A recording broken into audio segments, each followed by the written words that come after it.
These ain't glorified gang or prison stories, man. These is lived experiences. Welcome back to the Swing Glow Podcast Show. Dude Rock Creep. It's an absolute pleasure to be back here at this round table amongst my round table family. Salute to everybody for joining me. Now, look, before I jump into this little short story, I want to ask all of you, if you haven't already did it, please take this moment now to like, comment, share, and subscribe. Like, comment, share, and subscribe to the Swang Low Podcast Show. Dude Rock Creep. It would definitely help us get further in the algorithm. And I know y'all want to see that, right? So make sure y'all, man, subscribe to the channel, man. Hit the like button. If you feel the need, drop a comment. It won't cost you nothing to do none of that stuff. I promise you that. You feel me? And to those of y'all that have done that, welcome to the family. We embrace you wholeheartedly here at this round table. Salute to all of y'all. Now, look, man, this situation took place back in the year of 2000 in Calipatria State Prison. Okay, now look, before I jump into the story, I was on the yard today with my homeboys. And we out there, just chilling, chopping it up. And the homie K Love, shout out to K Love too, man, from West Covina neighborhood. He the one that reminded me about this incident, right? Now, see, what y'all got to understand is this. I'm around a whole bunch of my homeboys that was incarcerated with me many years ago.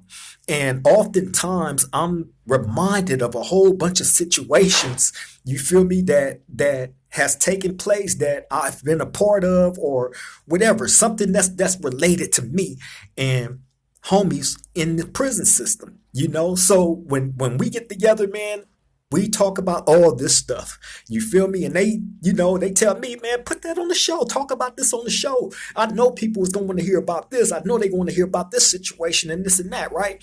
So I tell them, man, don't even trip. I'm definitely going to do that because all these stories is to help encourage you people that's in free society to stay free, to not go to jail, not go to prison. I don't know how many times I got to say it, but I'm not going to stop saying that because guess what? I'm actually one of the guys that care if y'all are, connected to your family. Because when you go to jail or prison and all that, man, the connection to the people that you love and the people that love you is the love and all that never stop. But that connection, the distance between y'all, it messes with the relationship to a certain degree, So I try to encourage y'all, man, with these stories, to stay free, to invest more time with your family, and the people that love you. So that's what these stories is about. It's not the glamorization of prison, of jail, of violence, or none of that stuff, man. I tell y'all these stuff and I tell you in the most graphic detail that I can so y'all can visualize these situations happening as I tell y'all about them. You feel me? So y'all can understand how deep things get and how your life is constantly in jeopardy by being in prison and anything can happen. A riot, anything. You feel me? So anyway, this situation happened, man, in the year 2000 in Calipatria State Prison on the B Yard, right? Now, I told y'all the different stories about that prison during those times, about all the riots that was happening between the blacks and the Hispanics, right?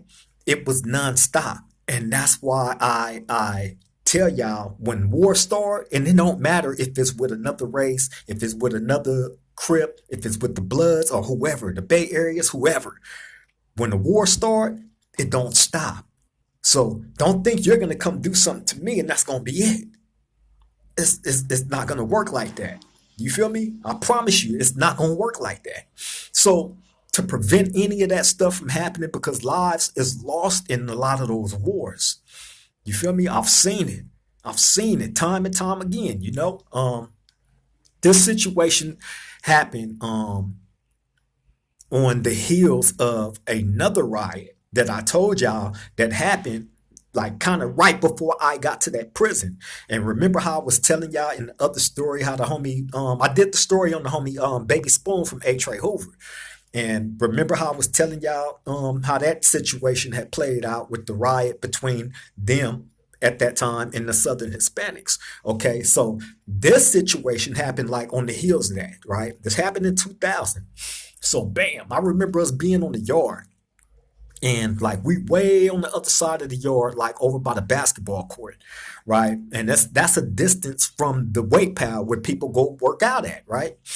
And I remember us being over by the basketball court. It was a whole bunch of us out there. Like it was probably like 20 something of my homies from the San Gabriel Valley, right? Dude Rock, Altadena Block, Pomona, West Covina. You feel me? Everybody that's out the San Gabriel Valley, man, it's probably like 20 of us, 20 something of us, 20, 25. Feel me? And then you had the homies from Compton and Watts. They was just as thick. You feel me? About 20, 25 of them. We was probably the two deepest cores on that yard at that time. During that time in 2000 on the B yard in Calipatria. So bam, I remember all of us being over there, you know, doing what we normally do. And all of a sudden you see a scuffle going on the weight pile, right? So everybody was looking over there. We looking over there trying to figure out like who is that? Because in that weight pile, it's like a gang of dirt. It ain't no grass or none of that inside that weight pile. It's just like a gang of dirt, right? So during the scuffle, all you see is fighting and dirt everywhere, just like a cloud of dirt everywhere. So it was kind of hard to see who it was and who was doing what to who, right? So while we all over there looking, trying to figure out what's going on, that's when we look and realize that one of the people was Big Hey Roo from Hoover, right? Big Hey Roo from Hoover. He wasn't there that long before this incident took place. He probably was there. Um, as a matter of fact, he got there during the lockdown when on the first riot. He got there probably like a little bit after me. Okay, so because I remember when me and Baby Spoon was cellies, he had came during that time, and during that time we was on that lockdown lasted for like a year. You feel me? So he came during that lockdown. So bam. Now, mind you, during them lockdowns, man, you go through all kind of mind trips. You anxious to get out and get cracking. If you don't make that first wave, that's all you thinking about when this door opened up. It's cracking. And during them times, the police they were scandalous. They will open up your cell door and let the Southern Hispanics try to get up in there and take your life. You go out to the shower. When you go to the shower, bro, they handcuff you. This is during the lockdown. They come to your cell, they handcuff you, they escort you to the shower, they take the handcuffs off, but they lock you inside the shower. So you can't get in. I mean, you can't get out. And can't nobody get in, right? Well, what you know about they would escort you to the shower during this time, during the lockdown, off the riots with the blacks and Southern Hispanics. They would take blacks to the shower, and mysteriously that shower door would open, and mysteriously here come two Southern Hispanics with knives trying to take your life, right? This is facts. So people was hot. It's all that going on. And then on top of that, during these lockdowns, right, this is how scandalous the police was, right? They call themselves, okay, they would start trying to let people off lockdown, but they start with the oldest people in the yard. And then they will work their way down in the age bracket and see whoever come out. If the old dudes don't get cracking, then they'll start on the next. And then the next. If they don't get cracking, then the next. And the younger, whoever go out and get cracking, bam, we back on lockdown. That's the type of shit they was doing. Or they would let out some old blacks with some younger Hispanics. They'd go out there and get cracking on the old blacks, right? It was that type of stuff, right? And I don't want to make it seem in this story like it was a conspiracy against the blacks. However, y'all have to understand, like, what Calipatria State Prison and Centinela State Prison, those are southern prisons where the southern Hispanics, they top dogs usually be in those two prisons right there. You feel me? And best believe when they top dogs are in one of those prisons right there, it's gonna get, if a war pop off, it's gonna be cracking like that. Point blank period. They pretty much have a lot of say so and influence with the correctional officers, because a good 95% of the correctional officers is all Hispanics. A good 95%. And I am not exaggerating when I tell y'all that. So they had few correctional officers working with them. It explained to me how the Southern Hispanics was popping up with real knives, Ginsu knives. And this is facts. Anybody that was in Calipatria at this time when them wars was going on between the blacks and Southern Hispanics, y'all know this. Chime in. If you was there at that time, man, chime in the chat or in the comment, drop a comment. Because, see, this is one thing. When I tell y'all these stories, it's people that's with me. It's people that has been with me in all these different prisons. I can't come here and put no extras on the story. I can't come and fabricate or make up anything. Because any story that I present on this show and it's in question, best believe I'm going to bring somebody on my show that'll give you a whole rundown and full account of everything that I tell you guys. Point blank period. So best believe this is exactly how it happened, right? So anyway, all this is going on back and forth. Bam, we end up going on lockdown for that first riot. And like I said, dudes is feeling some type of way. We trying to get out and get cracking. And that's how you end up on lockdown for a year and a half, because like I said, they'll start with the old, and then as they go down, whoever go out and get cracking, it's going to extend that lockdown. Point blank period. Or you had situations like I said, where a dude that gets escorted out to the shower, here come two Southern Hispanics out of nowhere. Or they escorting you to medical, somehow the Southern Hispanics come out their handcuffs. It was stuff like that going on, back and forth, back and forth. Like, these wars are cold and brutal and dark. I wish it on no man. And that's why I tell y'all, anybody that want to see something like that happen, either you ain't never been through it before, or you just a psychopath. Period. I don't want to see my homeboys get hurt, and I've seen it happen time and time again. I told y'all how during a riot, they shooting at you. You got dudes running at you with knives. You feel me? It's a lot going on in them riots. So anyway, let me get to the story. I didn't mean to hold y'all, man. I'm just trying to give y'all a description of these situations and how intense they be, and you're fighting for your life. Period. You feel me? So anyway, man, this particular day, Hey Roo from Hoover, right? He's on the weight pal. It wasn't too many blacks over there on that weight pal. It was some over there with him. But it wasn't too many. I don't really remember it being too many Southern Hispanics over there. But when this incident happened, like I said, we look over there and all you see is just arms swinging and a cloud of dirt. So we trying to look through the cloud of dirt, and see who's doing what. And we realize that it's Hey Roo over there from Hoover, right? So we like, who is that he on? Who is that he on, right? And we realize that it's a Southern Hispanic, right? I guess in the midst of them on the weight pal, they had some type of words or whatever. You know what I'm saying? Hey Roo already feeling some type of way, because he landed in that prison during that lockdown, and there was a lot going on during that lockdown. So dudes was already on the edge and wanted to get cracking anyway. So whatever was said led up to the Southern Hispanic trying to stab Hey Roo. Right? And Hey Roo went ham on this dude, right? Hey Roo is a big dude. Hey Roo was a big old dude. He had to stand at like 6'4", probably weighed like a good 250, 260.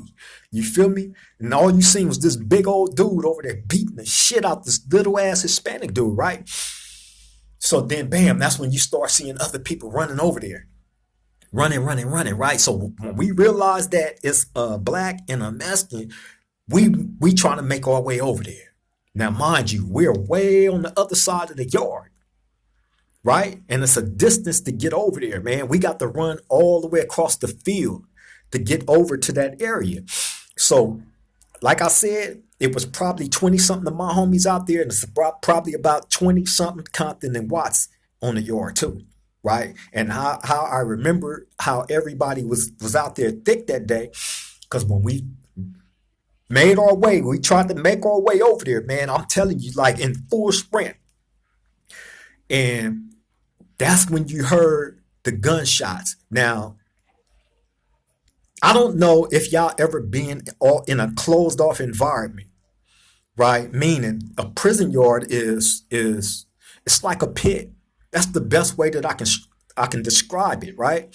A circle. You feel me? And it's closed off by the walls and the buildings and all that. So when they shoot the mini 14s, that sound is extremely loud and it echoes off of all the building. The sound has nowhere to escape but up. So after it bounces off all the buildings and those walls, bam, it goes up, and that's when you hear the echo. Pow! Right? Over and over. They're busting this mini 14, bro. Now, while we in the midst of running over there, the first couple of shots, they shooting at us. The shot landed right in front of us, and we seen all this dirt pop up out the ground, right? And which created like a big dust cloud within itself after the explosion, right? They shot it right in front of us, this close from getting shot. Any one of us could have caught those bullets that they start shooting. They shooting at us. Again, I don't want to make this story seem like we was, getting, victimized by the police. However, they was assisting the Southern Hispanics in these situations. That's a fact. You feel me? That ain't the only time that when something like that popped off a riot and they start shooting at us. You feel me? Hey, man, you have to be there to believe it and see it. Point blank, period. But I tell you what, when they shot at us and that bullet hit the ground in front of us and that motherfucker exploded in front of us, excuse my language, right? But when it exploded in front of us, all of us, it had to be like 50 of us, right? Making our way over there, right? All of us, when them bullets hit that ground and exploded that ground up in the air like that, all of us dove to that ground like Michael Phelps. I'm talking about like we diving in a deep, deep pool trying to get out the way of them bullets because we realized that we was the ones getting shot at. Trying to run over there and assist that situation because it was a black and a Hispanic getting into it. They're going to go run and help the Hispanic. They're not going to sit there and watch their homeboy get the hell beat out of them by this big black dude, regardless of if he was the one that initiated it by trying to stab the homie. You feel me? So in them situations, we didn't know who started what. All we seen, just like the Southern Hispanics, all we seen, it was a black and it was a Southern Hispanic. So everybody started making their way. Oh, when they start shooting them rounds, we wasn't the only ones to hit the grounds. The Southern Hispanics that was trying to make their way, they did that same Michael Phelps dive straight to the ground, right? And even though we was down like that, you think the bullets stopped? They are shooting mini 14 round bullets, rifle. They're trying to take your life when they're shooting that mini 14. That's not a warning shot. I've told y'all before in different stories, the warning shots come from the block guns. They're going to shoot that 3 times. If it's still going on after the 3 times, then they finna bust out the mini 14s and they finna get cracking. And somebody is going to get shot. Period. I've seen it happen a million times. Like I described to y'all in the riot that I was in High Desert State Prison. They shot what was his name? I think it was T Money or something like that from Grape Street, right? In the midst of this riot. Shot him right in his back and it came out through his front and hit the ground and exploded that ground. You feel me? And he fell to the ground screaming, I'm shot, I'm hit, I'm hit. He was right. We was all close by each other, but he was closer to the where the gun tower was at. So this fool was up there just he he duck hunting. Imagine that. And I'm saying he wasn't the only one shooting. They were shooting out of all the gun towers. They were shooting from at least 3 different gun towers, mini 14s, bro. I thank God in those situations that that's how I know, you know, I'm blessed because I've been carried through a lot in these jailhouses, in these prisons, in these different prisons, and I've been to all these prisons in California. The only one I ain't made it to was Pelican Bay. You feel me? But best believe, like all the gladiator schools, I ain't never, like I told y'all, I don't know what Camp Snoopy is. I ain't never been there. You feel me? I ain't never been there. I've been on the level 4 yards with the hardest of the hardest, the worst of the worst. I've seen these dudes unalive people. I've seen people get unalived by the police. I've seen people get unalived by other inmates. I've seen all this. So I know how easy it is for a person to lose their life in that environment when it's on and cracking. When it's on and cracking, imagine that being put in a pit. You can't run nowhere. Ain't no running in a war, in a riot, in a race riot. You're fighting for your life. You have people running at you with knives, trying to take your life, and at the same time, you got the police officers in these gun towers gunning at you. Period. In that ride in high desert that I told y'all about, that the northern Hispanics had started, right, where we did them bad, and they had all the knives. We did them so bad, they started dropping their knives, running across the yard. And it got to the point where we start picking up their knives and jugging them with their own knives. But what you know about they taped kites. A kite in prison is like a little note, right? They wrote on these little notes, these kites, why they initiated war on the blacks and taped it to the handle of their knife. That is facts. I know people like, they did what? Ain't no way. Hey, that's a fact. You feel me? Hey, shout out to the homie Tez too, man. You know what I'm saying? A-Trey Gangster. He is the one that was in that ride with me in High Desert, bro. And in the midst of everything going on, like I said, it was chaotic because it was popping. It was on and cracking all over the yard. And I don't know how I seen him in all of that while we over here getting cracking on a couple of them, but I seen like 5 of them on him. So somehow, some way, I get off this dude, make my way. I'm socking niggas out. You know what I'm saying? Stab this dude, but make my way over to him, snatch him. I go over there and get cracking, snatch him, and pull him off the safety. But he got stabbed like 5 times. I'll never forget that. He got stabbed in his neck, in his arms, in his chest, all that. Right? He bleeding everywhere. You feel me? So, hey, Taz, if you on this, jump in the comment section, bro. Let them know. Let them know. Ain't no extras put on this story, bro. That's how it went. That was High Desert State Prison in that ride. Okay, so now I'm back to Calipatria, right? With Big Heru. So anyway, like I said, we tried to make our way over there. They start shooting the mini 14s at us. Bam. At us and the Southern Hispanics, which pretty much broke that riot up. Once the mini 14s start popping, you don't know who's finna get hit. You know what I'm saying? But you hear these shots just sounding off in your ear. That sound you would never forget. And you would never forget actually getting shot at. And especially if the bullets is landing right in front of you. That's a whole different kind of experience, people. You know what I'm saying? But we ended up going on lockdown for that, right? And I remember, everybody pretty much in agreement, like when the doors open up, no matter what's going on or what, we getting cracking, period. You feel me? And I remember, it came. I really don't want to get into the specifics of the political shit that ended up taking place after that. You know what I'm saying? But you know, it was get back for that situation. I'm just gonna say that. The Hoovers basically, frontlined it. Um, I don't want to get into the political stuff on that, man. But it was some get back for Big Hay Rugen, in that situation with the Southern Hispanic. You know what I'm saying? And that lockdown right there lasted for about a year.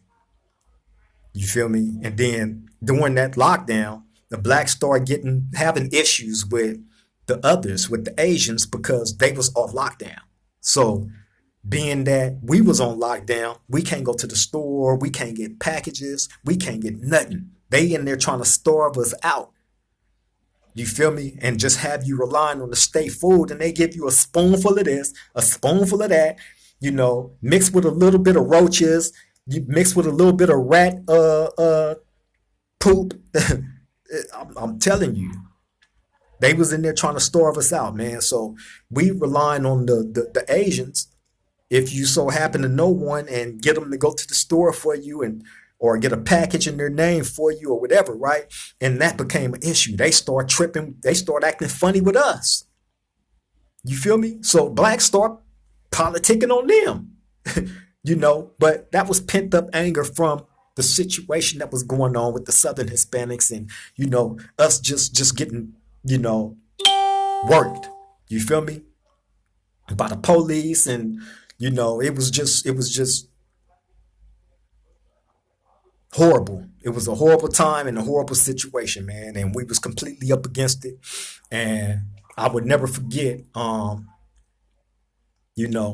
lockdown, long lockdown, long lockdown. You feel me? And thankfully, nobody got unalived in any of those situations, but it was a lot of people that ended up getting hurt, in the midst of the riots that took place when they was trying to let us off, and dudes would go out there and get cracking. There was no ifs, ands, or buts about it. If they opened up your door, you get cracking. You feel me? The only ones that wasn't expected to do nothing was the old dudes that was like but even some of them, even some of them went out and got cracking. You know what I'm saying? But for the most part, like a lot of them older dudes, they not bangers, or they just old men that's locked up. You know what I'm saying? So yeah, man, it was ugly. Them was ugly times, man. See, you feel me? So I bring these stories to y'all, man, and try to point out and highlight out to y'all, you know, how tricky this stuff can get. Once it started, it's hard to stop it. And oftentimes, in a lot of those situations, people really, really get hurt, if not unalived, either by a gunshot, the Mini 14 with the guard in the tower shooting you, or by the hands of another inmate with a knife. You feel me? You have to be careful, man. In those situations, if you are unfortunately put in a prison, especially in an environment like that, where it was gladiator school. Calipatria at that time, during them years, was gladiator school. And can't nobody else come and tell you anything different, because that's exactly what it was. People lost their life in that prison, left and right, left and right. You feel me? But yeah, man, I just wanted to bring y'all that little story because we was out there on the yard today talking about it, and the homie reminded me. He was like, "Man, you remember when that shit happened with the homie Hey Rule from Hoover, and we was running over there, and they start shooting the Mini 14 at us and this and that." I'm like, "Oh yeah, I definitely got to, put that on the round table for the people. They need to hear that type of stuff, man, because it get crucial." You feel me? I encourage y'all, if you free, stay free, man. Stay out there with your family. Stay with the people that love you and you love them. You feel me? You got your freedom. You can come and go about as you please. You feel me? You ain't got to worry about no person in the gun tower shooting at you and another dude running at you with a knife trying to take your life.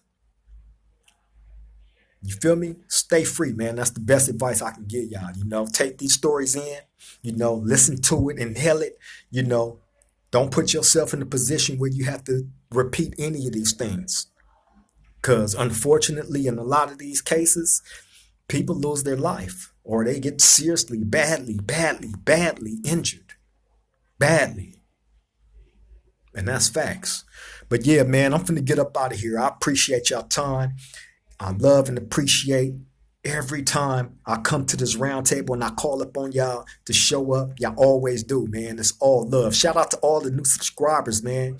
Hey, welcome to the family. We embrace you wholeheartedly here at this round table. Jump in the chat. Drop a comment. I encourage participation here, man. You feel me? If you need it, hey, whatever you want to know about any of these stories or whatever, jump in the chat, man. Don't hesitate. Don't be shy. You know what I'm saying? We all family here. You feel me? And that's real. But on that note, I'm finna get up out of here, man. Again, like, comment, share, and subscribe to the Swang Low Podcast Show. Dude, Rock Creep, I would greatly appreciate that. For real, for real. But until the next time we meet at this round table, man, y'all take care. Y'all stay safe. Love the people that's in your life. Let them know you love them and appreciate them while you can, because tomorrow is promised to none of us. And that's real. On that note, I'm up out of here. I love all y'all, man. Triple gang.